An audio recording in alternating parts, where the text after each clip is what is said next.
Allahümme salli ala Muhammed ve ali Muhammed. Bismillahirrahmanirrahim. Salam. Hər vaxtınız Aleykümselam. xeyir olsun. Əziz izləyicilər də salamlayırıq. Sizi də salamlayırıq. Aleykümselam ve rahmetullah. Gözəl bir Rəcəb ayının günlərini yaşayırıq. Rəcəb ayının ilk gecəsindən çıxıb Bəli, növbəti günləri bəli, də çox nurani bir Çox gün. gözəl. Allah lütf eləsin ki, Rəcəb ayının bəhrəsini ən gözəl şəkildə istifadə edə bilək. Allah lütf eləsin bunu bizə. İnşallah. Buyurun Hacı, giriş. Nə əhvalınız var Rəcəb ayına bağlı? Bu il danışdıq öncədən, sonra Bəli, bəli. elə canlı podkastlarımız da oldu və s. Ümumiyyətlə necə hiss edirsiniz? Toplumda necədir ab-hava? Özünüz nə hiss edirsiniz? Özümlə bağlı ol deyə bilərəm ki, bu il sanki bir xüsusi bir fərqli bir rəng var, xüsusi bir rəngli bir çaları var. Çünki biz bu da təsadüfi deyil də, yəni mənim halımla deyil. Bununla bağlı xüsusi bir diqqətimiz olduğu üçün bu məsələyə və o Rəcəb ayının dualarına olan xüsusi bir necə deyim, yanaşma adamda bir mərifət yaradır, az da olsa. Və bu adamın təbii ki, əhval-ruhiyyəsinə təsir edir. Amma toplumda Hacı çox qəribədir. Bir dənə bura aid mən hissəni toxunum, onu mütləq topluma gələrik. Bax, bu çox önəmlidir. Mən sualı elə bir diqqətlə verdim bunu ki, bu baxımdan verdim ki, deməli, insan nəyəsə hazırlaşanda, insan nəsə haqda öncədən düşünəndə, fikirləşəndə, analiz eləyəndə fərqi yoxdur. Hər mövzuda. O cümlədən də Rəcəb ayında. Hətta mənəvi mövzularda xüsusən gərək diqqət eləyək. Öncədən hazırlaşanda, öncədən fokusu olanda, öncədən təhlil eləyəndə, öncədən biz faktiki olaraq Rəcəb ayına 1-2 həftə öncədən bu mövzunu başladıq düşünməyə, danışmağa, fokusumuz oldu, gündəmə getirdik, duasını təhlillədik, ayın özünü təhlillədik. Bax, sözümün canı odur. Artıq Rəcəb ayı daxil olanda bizim beynimiz, şuurumuz, qəlbimiz, ruhumuz bu mövzuya daha isti və daha doğma idi. Və bu özü bir... Yəni, heç bir şey, heç olmaz. Burada artıq praktik olaraq gördük, heç bir şey özü-özünə alınan mövzu deyil. Yəni, mütləq şəkildə buna diqqət ayrılanda doğrudan da fərqli bir... Yəni, biz hər mövzumuzu bu cür eləyə bilərik. Namaza da hazırlaşarsaq, bizim günün namazlarıdır. Deməli, sübh namazına da hazırlaşsaq, sübh namazı daha keyfiyyətli olur. Zöhr namazına, günorta namazlarımıza da hazırlaşsaq, daha keyfiyyətli olur. Axşam namazları da o cür. Hər mövzu bu cür. Elədir. Bunun bir altını cızmalı bir mövzudur ki, istənilən mövzuda insan evə daxil olur, ailəsi ilə ünsiyyət saxlayacaq, qapının ağzında elə daxil olmaqdan öncə bir toparlana. Bir daxili huzur tapa, bir mövcudluq əhvalı ola, bir mütali ruhiyyəsi ola, içəri daxil olanda bir Allah bəndəsi kimi daxil ola, hazırlıqlı daxil olur, bir dənə ailənin içinə mənəvi günəş doğur. Bir şey də... Toplumla bağlı nəsə bu? Toplumla bağlı çox maraqlıdır. Biz məsələn bunu xüsusi vurğuladıq ki, o say baxımından. Bu da əmin deyiləm, bir araşdırma aparmamışam, amma əmin deyiləm. Çox qəribədir ki, mən müsbət istiqamətdə çox fərqli bir şeylər görürəm. Çox qəribədir ki, yəni mən məsələn... Yox, sizin ətrafınızda imanlı, namaz qılan insanlar... Yox, özümlə bağlı deyil, yəni öz ətrafımla bağlı deyil. Təbii ki, o mövzuda bu qədər mövzular hamı izləyir, məsələlərin aydındır. Amma məsələn, elə bir adamlara deyim ki, mənim iş yerimdə oruç tuturlar. Belə xüsusi bir namazda qılan deyil, xüsusi bir belə əhval-ruhiyyədə oruç tuturlar, Rəcəb ayının orucunu tuturlar. Məncə o mövzuya diqqət edir ki, yəni maşallah deyirəm, Allahın bir xüsusi lütfü. Yəni sizcə məsələn 100 adamdan neçəsi fikirləşirəm ki, məsələn biz mən yaxşı halda 20% görürdüm. Yəni məsələn 10 adamdan ikisi görürdüm ən yaxşı halda. Yəni daha çoxdur sizcə? Məsələn, sizcə bu cürdür ki, biz küçədə gördüyümüz hər 10 adamdan ikisi 10 adamdan fikirləşirəm ki, 3-ü 4-ü, yəni maşallah hətta bu həddə. Rəcəb ayına ən azı işidiblər. Bəli. Yəni nə gözəl. Təki elə olsun. Yəni həqiqətən. Çünki biz ki o mövzuya xüsusi olaraq diqqət elədik. O 10 nəfərlə müqayisə, Ramazan ayı ilə müqayisədə, bu mənim diqqətimi cəlb edir ki, doğrudan Ramazan ayı ilə müqayisədə Rəcəb ayı o deyil ki, tanınsın, amma son vaxtlar bir-iki nəfərin təsadüfən belə söhbətlərində eşitdim ki, Təsadüfən hə, bəli. Rast getirdi. Rast gəldi ki, bəli. Çox qəribədir ki, elhamdülillah biz bununla bağlı çox o qədər yüksək əhval-ruhiyyədə deyildi, amma elhamdülillah nə gözəl. Əhvalımız yüksək idi. Sadəcə bir ehtimallar o deyildi. Ehtimalımız obyektiv istirdik olaq, amma çıxdı ki, daha tək el olsun ki, bizə bunu bir maraqlı araşdırarıq, maraqlıdır. Bu çox sevindirici bir mövzu. Elhamdülillah, yəni bu da əhval-ruhiyyəyə təsir edən. Bəli, çox yaxşı.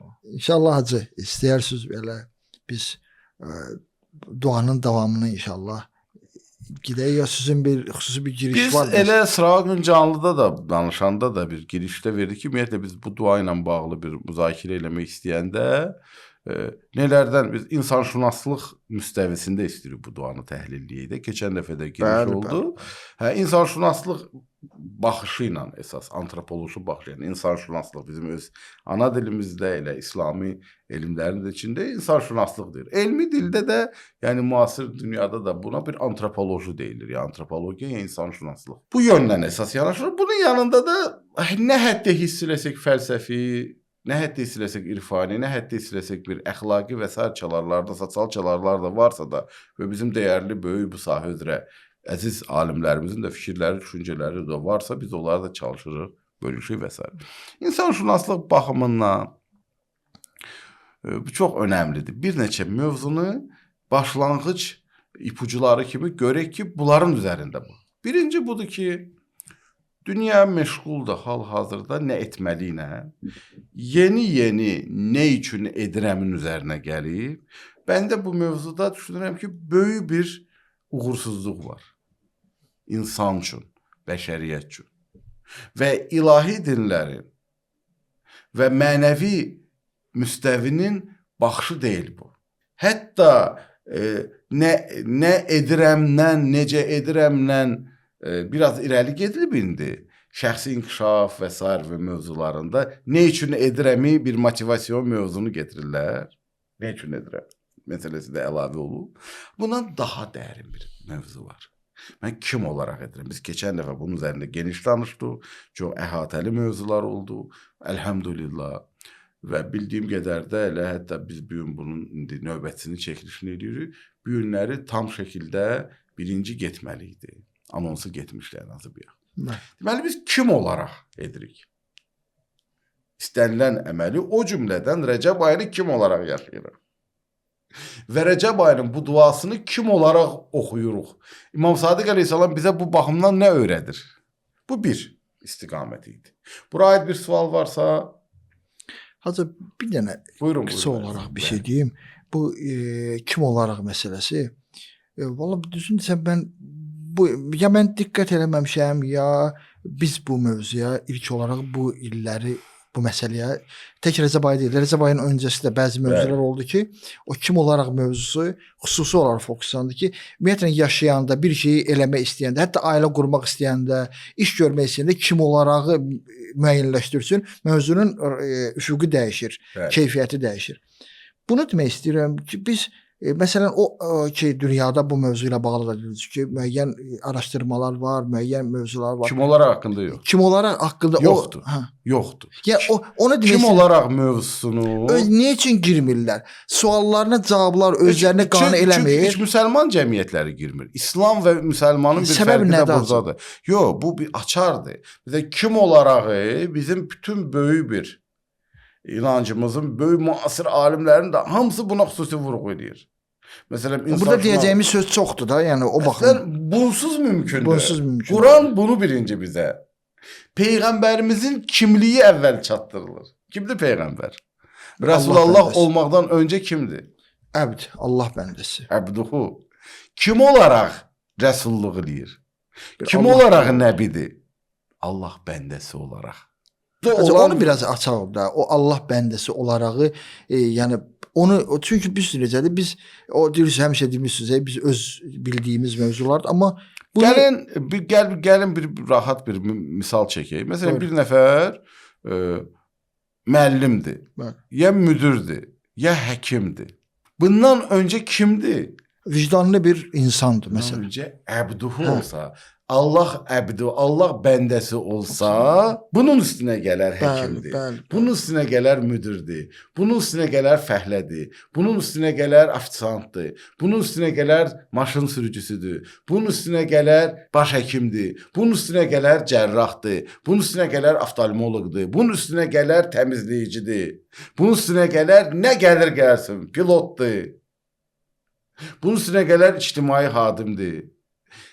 Əbduhu, Peyğəmbərimiz əvvəl əbduhu və rəsuluhu. Allahın bəndəsi və rəsuludur. Əgər bu kimliyimizi biz fiksə eləməsək, kimliyimiz bir mənalı anlaşılmasa, nə o biri bizim pozisiya və missiyalarımız ki var, tam açılmır.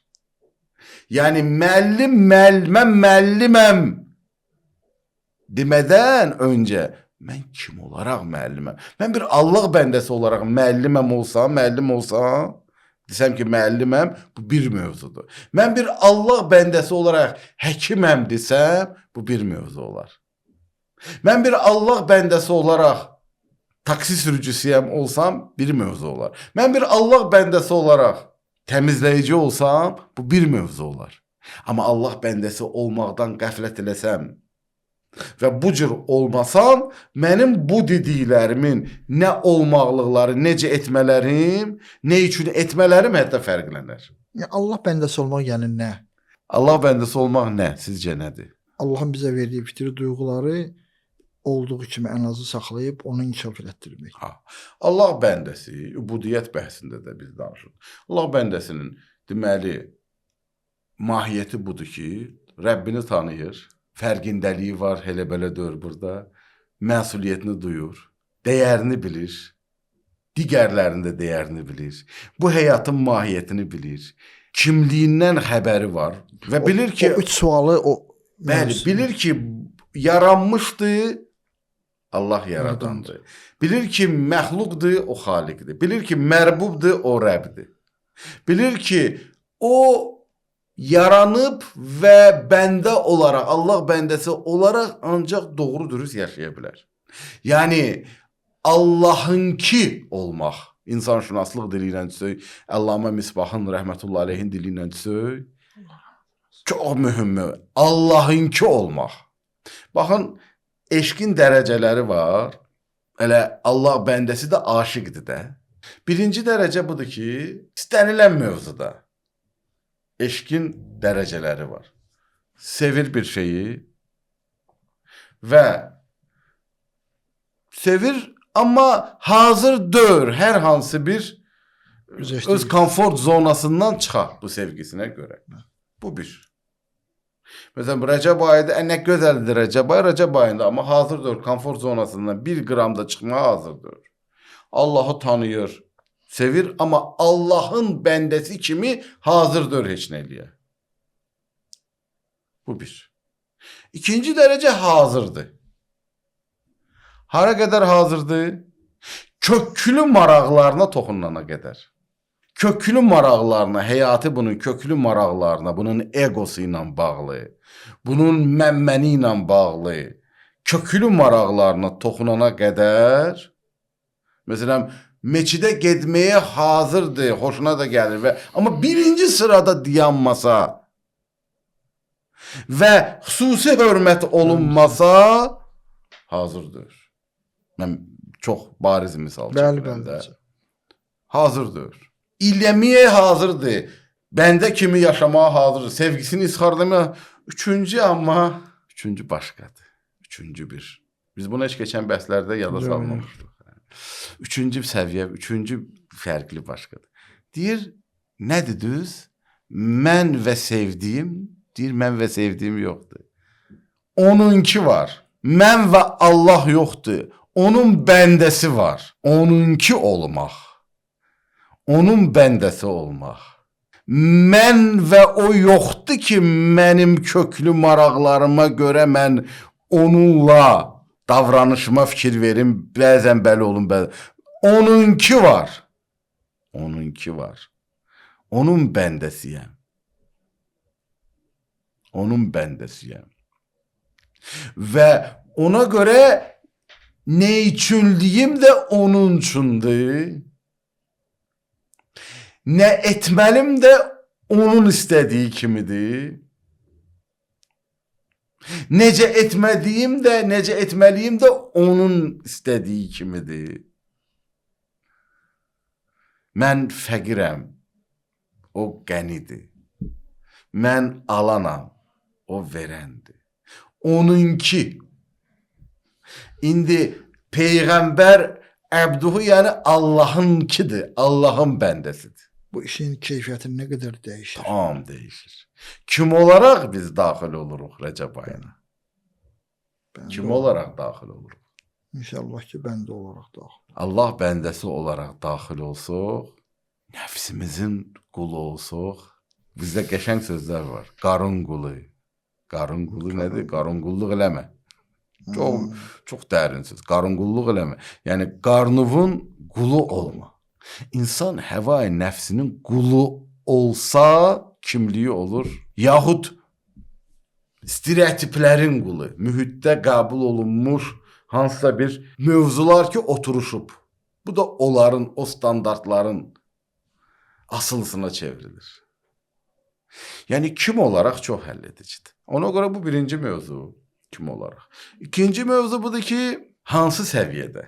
Kim olaraq həll olmasa bizim səviyyəmizi də başa düşmüşük. Çünki bizim bütün davranışlar, yenə də mən insanşünaslıq bəhsinə dönüşləyirəm. Əllamə Misbah rəhmətullahi aleyh xanım baxışına dönüşləyirəm. Ya ağrımız var, narahatlığımız var, diskomfortumuz var, istəyirik onu aradan aparaq. Ya hansısa bir zövq almaq istəyirik, bir ləzzət almaq istəyirik, bir neyinsə hiss edib ya dadına baxmaq istəyirik, bir kamal və bir gözəllik əldə eləmək istəyirik. Bütün davranışlarımız. Bu iki müstəvidədir. Fiziki müstəvidə ağrımız var, gedirik həkimə, ağrı aradan getir. Bəli. Ağrımız var, gedirik həkimə, ağrı aradan getir. Daxili narahatlığımız var, psixoloji bir narahatlığımız var, bir və s. Gedirik o narahatlığı aradan aparmaq üçün, tutaq ki, mütəxəssisə müraciət edirik. Bu belə. İndi fiziki olaraq bəzən ağrısı yoxdur, istəyir fiziki daha yaxşı olsun. Gedir idmana, filana, o yana, bu yana fikir verirsiniz. Bir fərqlidir. Psixoloji da olaraq heç narahatlığı da gərgində yox, istəyir daha konsentrasiyası, fokusu, yaddaşı yaxşılaşsın, gedir bunu artırır. Bir də var üçüncü qat. Üçüncü qat insan mənəvi, mütəali, transendental səviyyədə. Müasir, hətta psixoloji dillə desək, noetik səviyyədə, öz insanşünaslıq baxışı ilə desək, bir mütəali səviyyədə, Allah bəndəliyi səviyyəsində, mənəvi və ruhi səviyyədə. Orada da insanın həmən o vəziyyətidir. İndi bizim bütün hərəkətlərimiz bu üç mövzu. Bunların təbiidir. Acıq, aclıq hissimizi ödəmək istəyirik, yemək yeyirik. Ağrımız var, bunlar pisdir yox, bunlar hamısı normaldır. Amma kim olaraq yanaşmasaq, kimliyimiz bizim biyoloji varlıqdan yuxarı qalxmasa, bizim bu etdiklərimiz fiziki və uzağı psixolojidən yuxarı çıxmayacaq. Biyoloji varlıqdan biraz yuxarı qalxsaq, biraz bizim yetkinliyimiz artsa, psixoloji mövzu, şəxsi inkişaf və s. mövzularda işə düşür. Gəlib əbduhu Allah bəndəsi kimi olsuq, Allah bəndəsi kimi baxsaq, onda bütün bu mövzu harmonik bir hala gəlib çatır. Hər şey mütəalliləşir. Yemək də ilahi rəng alır, yatmaq da ilahi rəng alır, həyəcan da ilahi rəng alır, sevgimiz də, nifrətimiz də ilahi rəng alır, zövqlərimiz də ilahi rəng alır, ləzzətlərimiz də ilahi rəng. Bu ikinci bir dənə aparıcı mövzu. Buyurun əzizim. Hacı, bu o iki dənə sadaladıq, bir insanın öz ağrısını aradan aparma, bir də ləzzət əldə etmə. və üçüncü mərhələdə qeyd edildi. Bunlar refleksik bir şeydir, yoxsa bu da şuurlu, iradəli olan Bu prosesdir? bizim fitrətimizdə biz beləyik. Bu cür yaradılmışıq biz. Biz beləyik. Amma üçüncü mərhələ artıq Əqaid dilindən söy, insan xeyrə can atır, zərərdən Hə, qaçır. Biz bəli, beləyik. bəli. Bu cür Zərər olsa, ağrı olsa qaçırıq, xeyir olsa, ləzzət olsa can atırıq. Biz beləyik. Yəni bunun üçün belə xüsusi bir necə deyim bir təmrinə, xüsusi heç bir şeyə ehtiyac yoxdur. Bu cür fitri. Amma üçüncü mərhələ artıq iradəvi və seçimli Yox, yaşamdır. bu bizdə təbiidir. Təbiidir. Amma bizim gördüyümüzlər və anladıqlarımız fərqlidir. Bu hamıdadır. Bu insanı hərəkət verici mövzu, xeyrə can atma və zərərdən qaçma hamıdadır.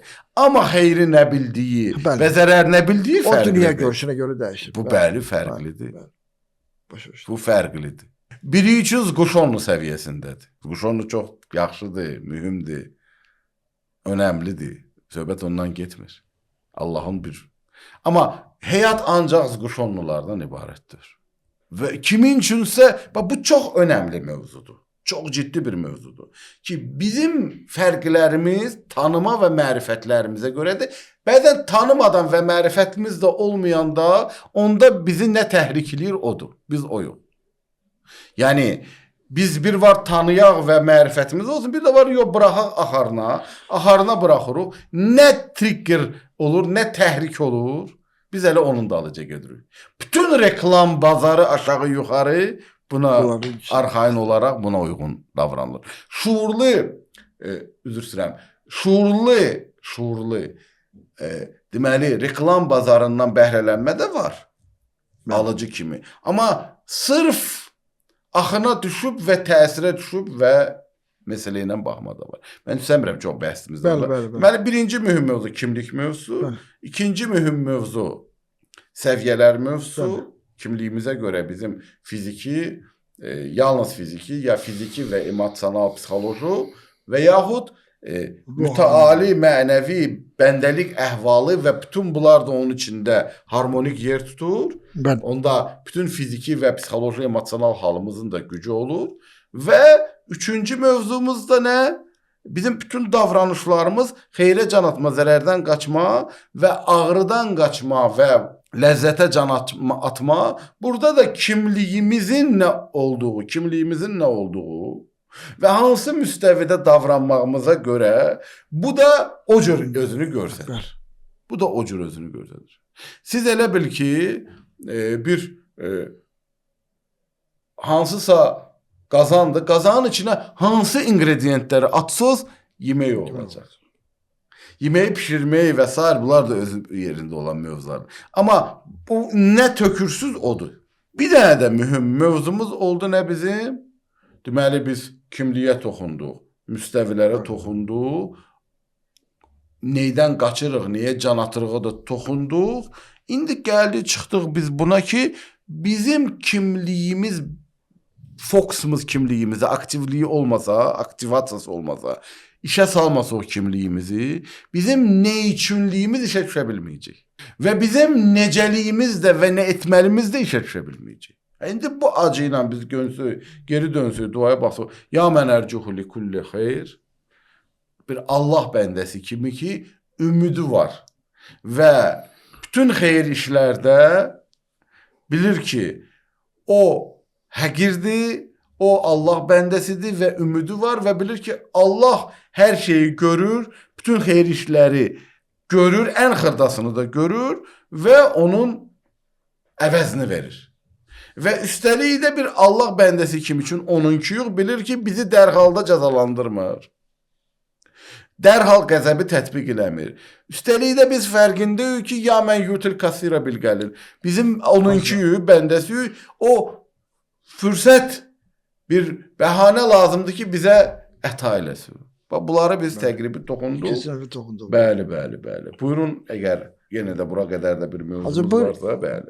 Bu ayın duasında insan mütərəqqə deyir ki, bu dünyada yatmış adamla iş rahatdır da. Oyadacaqsan, hara getdiyim sadəcə o duracaq ki, yubanıb, qoşulacaq, gedəcək. Ən çətin məsələ odur ki, özünü yatmışlığa vurmuş insanlar üçün məsələ çətindir. Mövzu nə idi? Biz bu ayın duasında insanlara oyadıcı ki istiqaməti göstərən çox ciddi mövzulara toxunmuş. Özün niyə yuxuluğa vurur? O komfort zonasını tərk eləmək istəmir yəni. Niyə istəmir də? Yox, dünya görüşü. Ümumiyyətlə Əllamə Təbatabai rəhmətullahi əleyh və bunun kimi əzizlərin baxışı bu cürdür ki, dahili təhəvvül, dahili transformasiya, dahili oyanış baş verməsə, praktik dəyişmələr, praktik görsəntilər müvəqqəti olur.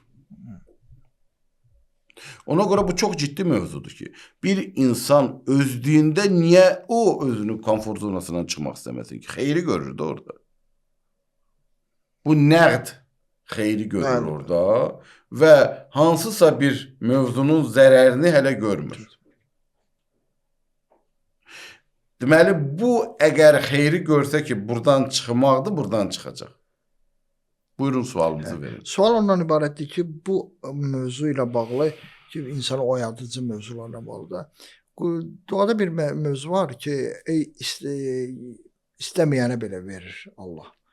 Ancaq bu istəməyənə verilən məsələ, məsələn, bir şey istənilmədən, yəni şuur. Əlbəttə, duadan ondan öncə çox önəmlidir. Deyir ki, azın müqabilində. Ya mən yuti mən səaləh, yox. Ya mən yuti kasirə bilqəlli, keçən dəfə geniş danışır. Azın müqabilində çox ətədir. Ya mən yuti mən səaləh. Ey Allah ki, o kes ki, hər kes ki istəyir, ona verir. Bunlar əslində ikisi bir izah olunmalıdır. Bəli. Bunsuz ona daxil olsaq bu olmaz. Əvvəl bunu deyirik. Ya mən yutil kasirə bilqəlil. Əvvələ başlayır ki, mənim ümidim var. Neynəsəm, sən görürsən, inayət eləyərsən. Üstəlik də mən xatırcəmliyim var. Ey Rəbbim, mən qəflət eləyəndə, xəta eləyəndə, mən səninkiyəm də, mən sənin bəndönəm. Mən dərhal cəzalandırmazsan. Bu da belə.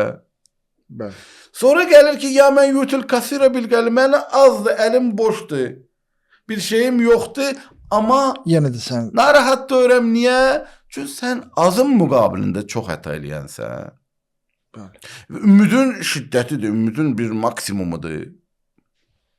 Bu da belə. Sonra da gəlir ki, mənəm də istəyirəm də. Allahım, mən istəyirəm, mən bu həddə ayığam, mən bu həddə kimliyim var. Mən bu həddə ümidim var. Mən bu həddə aktiv haldayam. Ki, ya mən yuti mən səaləhu. Ey səndən istəyən hər kəsə verən Allah. Və bu çox önəmlidir ki, biz keçən dəfə də əziz müasir irfan sahiblərindən birinin qeydlərini oxuyurduq ki, bu bir həqiqətdir. Yəni, ey səndən istəyən hər kəsə verən Allah, ya bu da həqiqətdir. Bu bir dənə gerçək bir vəziyyətdir, belədir. Bu reallıq budur. Bilin ki, insan Allahdan bir şey istədikdə Allah ona verir. Bunları bizə kim öyrədir? İmam Sadıq Əleyhisselam. Həzrət İmam Sadıq Əleyhisselamın bizə öyrətdiyi bir duadır. İndi bu əziz Arif də buna şərh verir ki, bu da həqiqətdir ki, İmam Sadıq Əleyhisselam bizə öyrədir. Bilin ki, insan Allahdan bir şey istədikdə Allah ona verir. Əgər bəzən görürüksə, dua qəbul olunmur, bunun səbəbi aşağıdakılardan biridir. Ya düzgün istənilmir, ya ilahi hikmət uyğundur bunun baş tutması, yaxud da bu bir sünnətullaha, ilahi yaradılış qanunlarına bir ziddiyyət təşkil edir. Əlbəttə, biz bugün bunlara daxil olmuruq. Mən ötəri deyirəm ki, Allah hər istəyən kəsə əta eləyir. Yəni, istəyənə əta eləyir. Biri deyər ki, mən istədim, mənə əta eləmədi. Ya düz istəmədi, ya bu hikmətə uyğundur, ya da bu ilahi qanunlara, sünnətullaha uyğun olmayan bir şey. Şərait yaranmayıb, yəni sənin duan o hikmətdir. O hikmətdir. Üçüncü də elə şey istəyirsən ki, o sünnətullaha ziddir. O üç, Allahın ilahi qanunların içində belə bir şey yoxdur ki, sən tənbəl olasan, tənbəl ola da işlərində alınsın. Bu özün özünü, yəni sənin istədiyin bir şey daxilində paradoks olmalıdır. Bu da belə. İndi bunlardan sonra, bu arxayınlıqdan sonra gəlir ki, ya mən yuti mən ləm yəsəlhu. Yəni, ey o kes ki, istəməyənə də verir. Biz oradakı duanın birincisi ki, ikisi bir yerdə deyilməlidir. Ki, məsələn, istəyənə əta eləyən Allah. Ey o Allah ki, istəyənə əta eləyir. Bəli.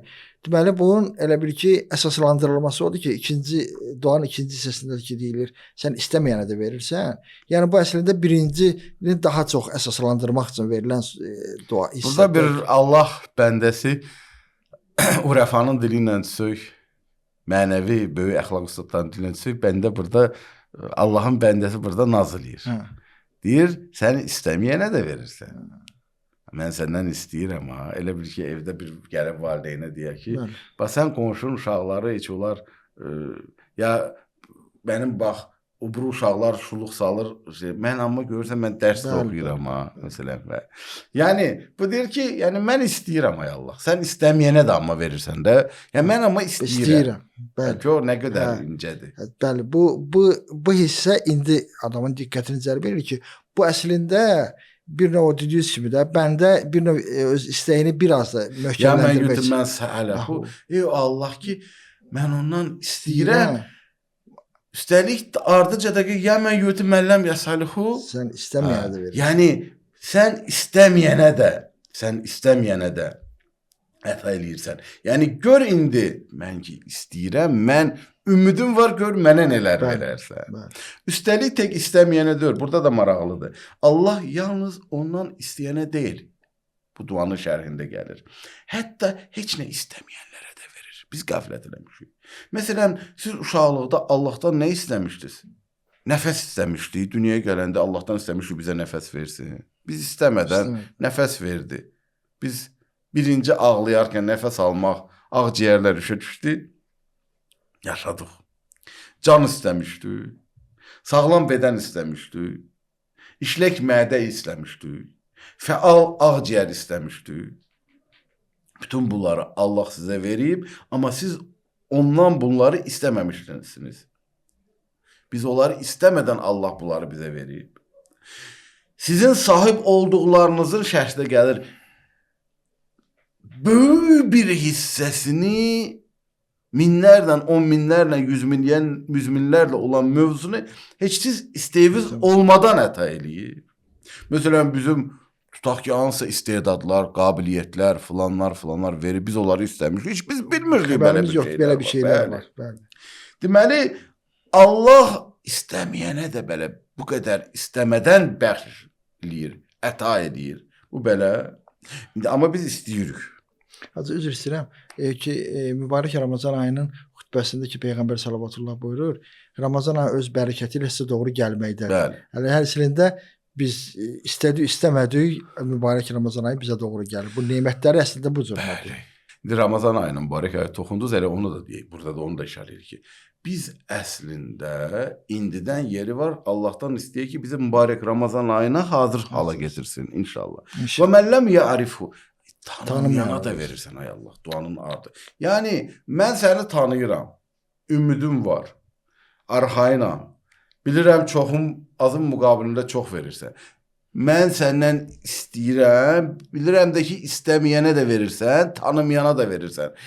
Mən bax bütün bunlardan fərqli olaraq həm tanıyıram, həm istəyirəm. Səni bilirəm kimsə. İmam Sadiq Əleyhisselam bizə öyrətdi ki, bu cür yaxınlar gör nələr baş verər. Hər namazdan sonra Rəcəb ayında. Və əgər tanımayanlara da hətta verirsən, istəməyənlərə də versən, gör biri istəsə və tanısa nələr olar.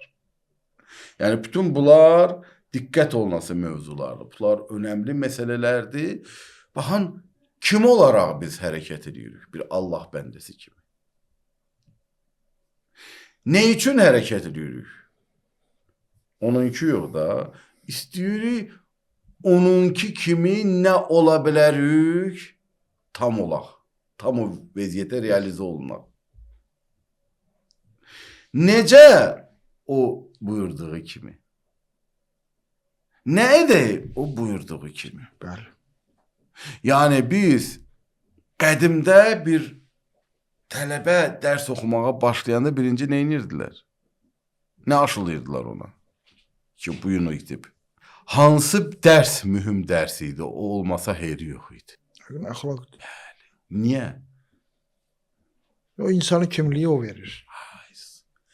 O kimliyi olmayanda bu necə cami alim olmağa tərəf yönəlsin, 10 illərlə vaxt sərf eləsin.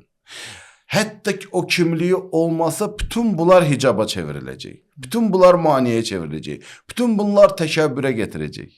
Əvvəl sən kimsəni bir oyatmaq lazımdır ki, bu oyanışdan sonra ləyaqət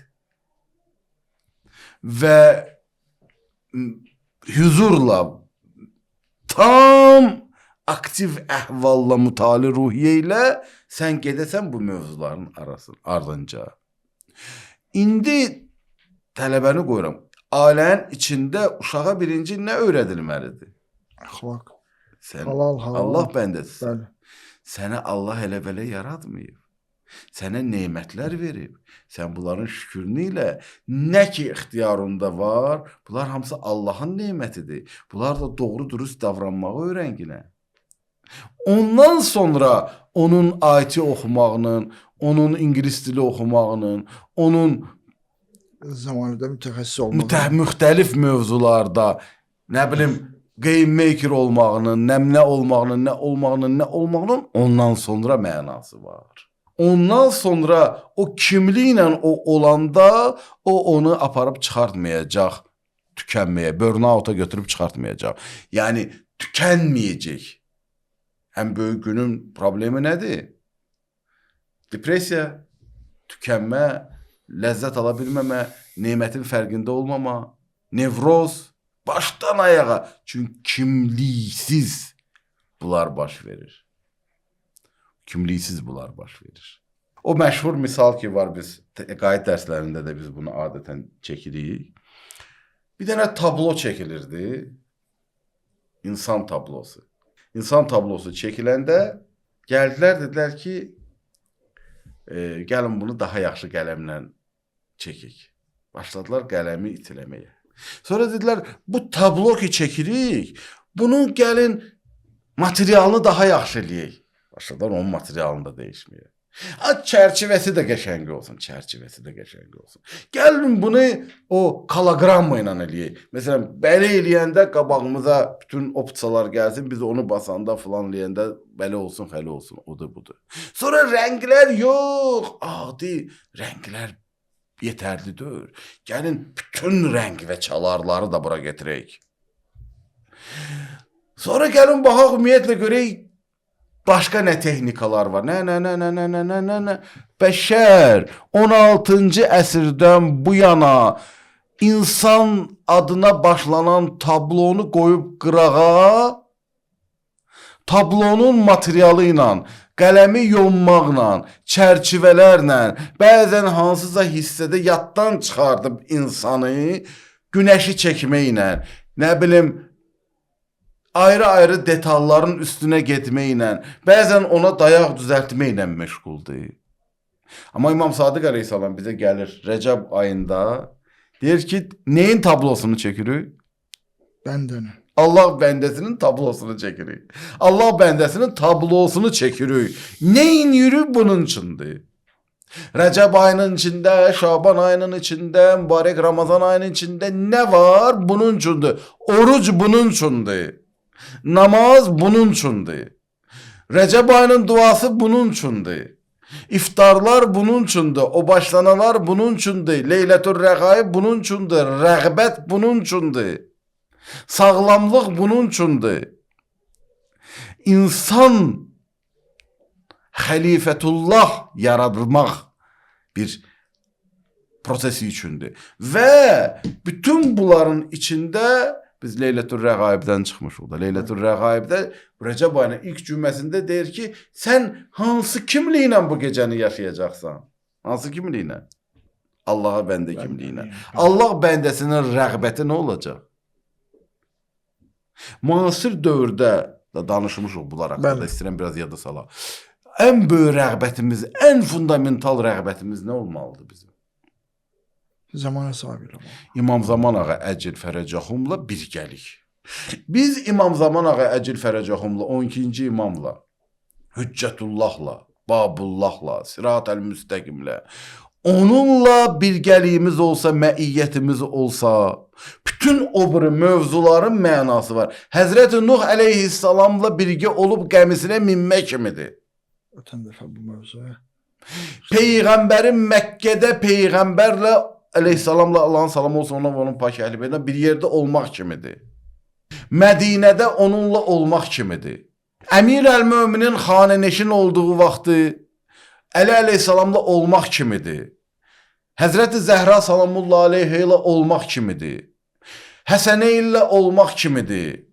Və bütün bunlar önəmli. İmam Zaman ağa Əcil Fərəcoxumla birgə olmaq olmasa, bütün qalan mövzular o tablosuz elementlərlə məşğul olmaq kimidir.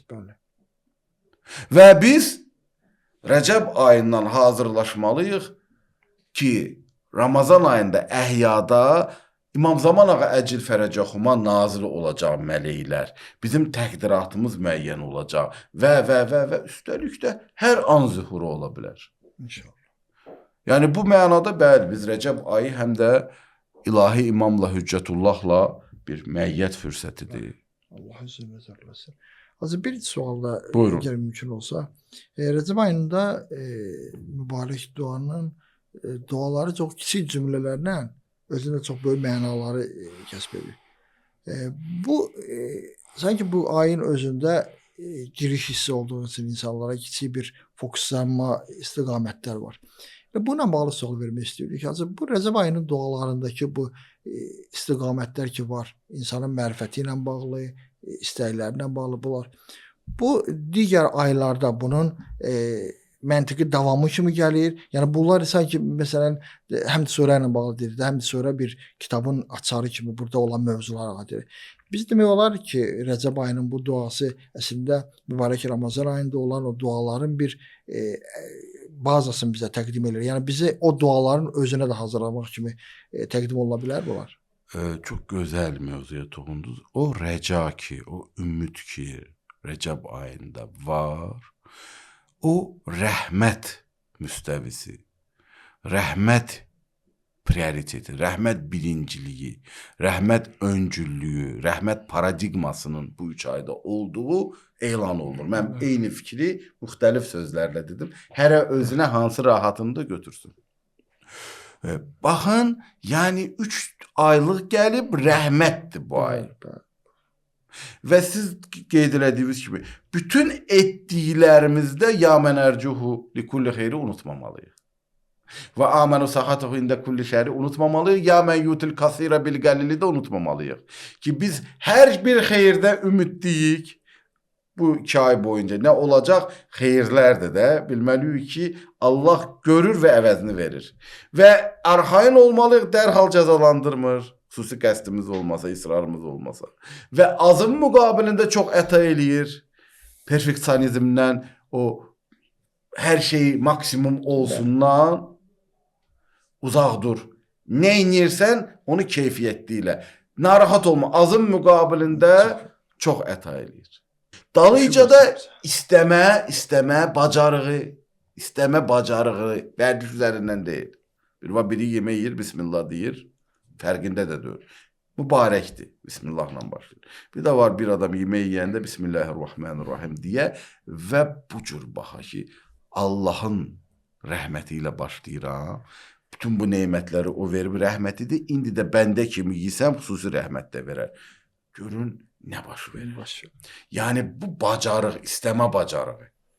Üstəlik fərqindəlik ki, müşahidə bacarığı. İstəməyənə də verir, bir müşahidənin elanıdır. Tanımayana da verir, müşahidə eləyə bilirik. Ardında növbəti dəfələrdə danışacaq. Yəni, tamamilə çox incə nöqtədir ki, biz indidən hazırlaşırıq. Əli əleyhissalamın mövludu gəlir. Siz deməli Əli əleyhissalamın mövluduna 13 Rəcəbə elə bir əvvəldən ona hazırlaşırıq. Əli əleyhissalamdan birgəliyə hazırlaşırıq.